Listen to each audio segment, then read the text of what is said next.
There are some new inventions which are so good and so obvious, I wonder why it took them so long to come up with them in the first place. Like tomato sauce in an upside down squeegee bottle. Like the hooded wearable blanket. And like that, an SUV version of the Toyota Corolla. It's called the Toyota Corolla Cross. At the end of this video, you're going to know everything you need to know about the Toyota Corolla Cross, including how much it costs, whether it's going to fit all your gear, and whether maybe the hybrid is the version for you. Now, if you want to read the full review, go to carsguide.com.au and give us a like and subscribe.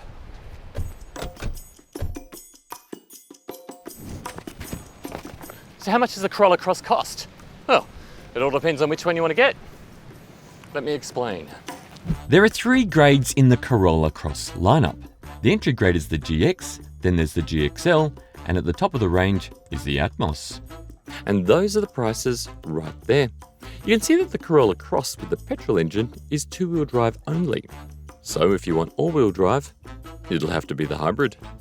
Coming standard on the GX are LED headlights and 17-inch alloy wheels, fabric seats, climate control, a proximity key, an 8-inch touchscreen, Android Auto and wireless Apple CarPlay, a 6-speaker stereo and digital radio, a reversing camera, plus advanced safety tech, which we'll get to soon. The GXL grade gets all that and adds roof racks, rear privacy glass, leather upholstered seats and steering wheel, dual zone climate control, a 10.5-inch display, and sat-nav. Now the Atmos, which sounds like a bathroom cleaner, but it's the fanciest Corolla Cross with its moonroof and 18-inch alloy wheels. It's got a power tailgate and a power driver's seat. Those front seats are heated too, and so is the steering wheel. There's a 12.3-inch digital instrument cluster and wireless phone charging. From the outside, the Corolla Cross looks nothing like a Corolla. It's more like a mini RAV4 with those taillights and that profile and this face. But it does actually use the same mechanical underpinnings as the Corolla, and inside the cabin is very much the same as a Corolla. This car I have here is the Atmos hybrid all-wheel drive, and even though it's the top of the line and costs 50 grand, it doesn't look very plush or special in here. But like all Toyotas, the materials feel high quality and superbly put together.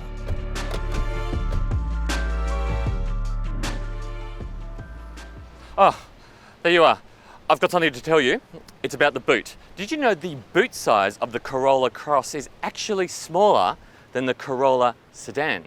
But try fitting a coffee table into the boot of a Corolla sedan. No, don't try. Don't even attempt it. I've tried it. You can't. You can in this though. And this is a lot bigger than the Corolla hatch's boot. Let me show you the second row. Come on, come with me. Come around here. Come on. Oh, there we go. Oh. Oh, where are you? Oh, there you are. Yeah, you can go that way too. Yeah, you can go that way as well. That's all right. Now, headroom in the Corolla Cross is much better than in the Corolla hatch and sedan. Legroom is actually much better than the hatch, but I'm not sure about the sedan though. I think they're about the same. It's definitely not too roomy back here. But then again, I'm tall. I'm stupid tall. I'm 191 centimeters tall. That's a worst case scenario in anybody's books. Now, as for cabin storage, you've got cup holders here in the door, no door pockets actually there. You do have cup holders up front, a little storage thing underneath the dashboard there, seat pocket over there. Look, in terms of cabin storage and practicality, it's fine, but only just fine. But remember, this is a small SUV we're talking about here. And if you get the Atmos grade, you'll be able to impress your friends with this, a center fold down armrest in the back with 2 cup holders. Now the Corolla Cross comes with a petrol engine or a hybrid. You can also get it in front wheel drive or all-wheel drive. The transmission, it's an automatic, automatics only. That means no manual gearboxes. So I'm sorry, Steve, Philip and Janine, 3 of you out there who are looking for a manual gearbox, you can't get one. If you are looking for an engine with the most oomph, I'd go the hybrid. It's the quickest off the mark by quite a long shot. You want to talk fuel? Let's talk fuel. Oh, are you planning to tow in this? Because the brake towing capacity of the Corolla Cross for the entire range is 750 kilograms. That's about a box trailer or one Jabba the Hutt. Toyota says that after a combination of open and urban roads, the petrol version, which is two-wheel drive only, will use 6 litres per 100 kilometres. Toyota says the hybrid version does about 4.3 to 4.4 litres per 100 kilometres. We'll get a chance to test those figures properly once we get one of these in the secret CarsGuide garage. Now, just the thing about charging, the hybrid versions do not need to be plugged in. These aren't plug-in hybrids. No, the batteries charge automatically when you step on the brakes. It's called regenerative braking. You step on the brakes, it turns it into electricity and sends it back to the battery. That means you never have to plug it in ever. That's good. The Corolla Cross hasn't been given an ANCAP crash test rating yet, but the advanced safety tech every grade comes with is impressive. All Corolla Crosses come with AEB that can detect pedestrians and cyclists. There's lane keeping assistance, blind spot warning, rear cross traffic alert, and adaptive cruise control. If you step up to the GXL, you'll get auto braking, which works while you're parking, and the Atmos gets auto parking.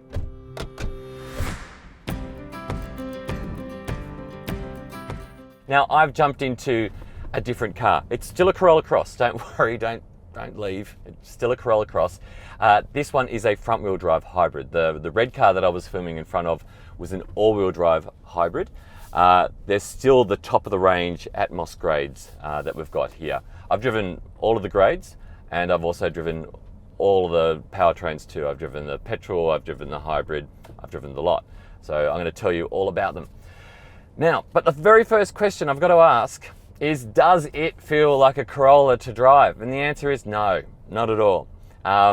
It looks like a Corolla, but I feel like I'm on stilts. It's a Corolla on stilts, basically. And so it feels very much like an SUV to drive, not much like a Corolla at all. Now, if you haven't driven a hybrid before, don't worry, you don't need to learn anything new. It drives just like a normal petrol car, only sometimes when you start off, like in the car park, you're just under electric steam power. It's not steam power, it's electric power. And so you're silent. And then when you put your foot down, the petrol engine kicks in. So there's a 4-cylinder petrol engine and an electric motor. If you've got the all-wheel drive hybrid, you've got 2 electric motors. Now, there's a transmission. The transmission is a CVT, and it does make the engine drone like that. You might have heard that then as you go up the hill. Now, that happens in the petrol variant as well. It's also got a CVT transmission. It's just the nature of CVTs. They make the engine sort of go really revvy like that. It can be a bit annoying, but it's not Toyota's CVT, it's all CVTs. Now, in terms of visibility, yeah, look, visibility out the front is good. You are quite a lot higher than a Toyota Corolla. So we're pulling up past a Subaru Forester here, and we are, I would say, we're just a little bit lower than a Subaru Forester. So it's a small SUV, so it's quite nimble and easy to drive in the city and on tight roads like this as well. And it's not quite as high as something like a Toyota Kluger or something like that. Okay, so let's talk about the petrol variant. I had a chance to drive it a little bit earlier, and to be honest with you, there's not a great deal of difference between that petrol variant of the Corolla Cross and this hybrid version. The only real difference that you'll feel is that the hybrids actually got a bit more oomph off the line. It's actually quieter in traffic because, like for example, at this point in time, you can just drive along in EV mode, which is just electric power only.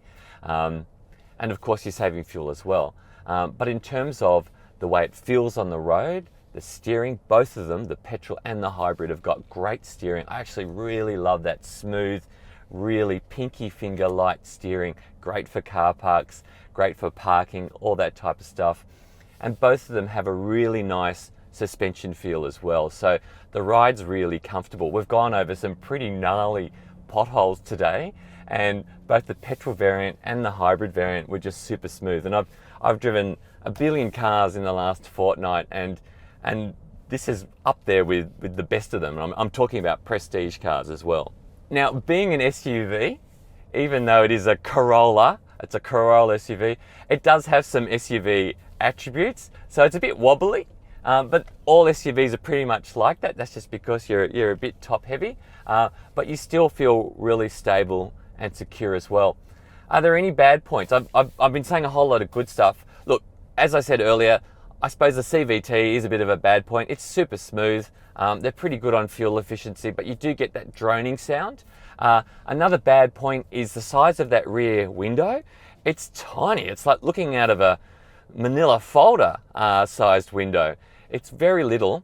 It's a lot smaller than a lot of SUVs this size, but you've got a great reversing camera there, so that's not going to be too much of an issue for you. Another issue is also to do with visibility. This thing has got really big wing mirrors, and they kind of get in the way at times. And enormous ears, bigger ears than Prince Charles. King Charles now. God, get with the times. Yeah, big wing mirrors, but at the same time, it gives you a really good, view of what's behind you as well when you're parking. So yeah, good and bad. But overall, a really easy, comfortable car to drive with not many negative points. Oh, the doors may unlock or lock if a large amount of water splashes on the door handle. Whoa. Oh, the Corolla Cross is covered by a 5-year unlimited kilometre warranty. Now, services are every 12 months or 15,000 kilometres, and the service prices are capped. So over 5 years, each service is capped at $230. That's good. Very good. So there you have it, the world's first SUV version of the Toyota Corolla. It's the Corolla Cross. It's more practical than a Corolla, but just like a Corolla, it's good value for money and it's easy to drive. That's right. And it's got great safety tech. Now, if you want to read the full review, go to carsguide.com.au and give us a like and subscribe. Every now and then I fall apart and I need you more tonight. And I need you more than ever.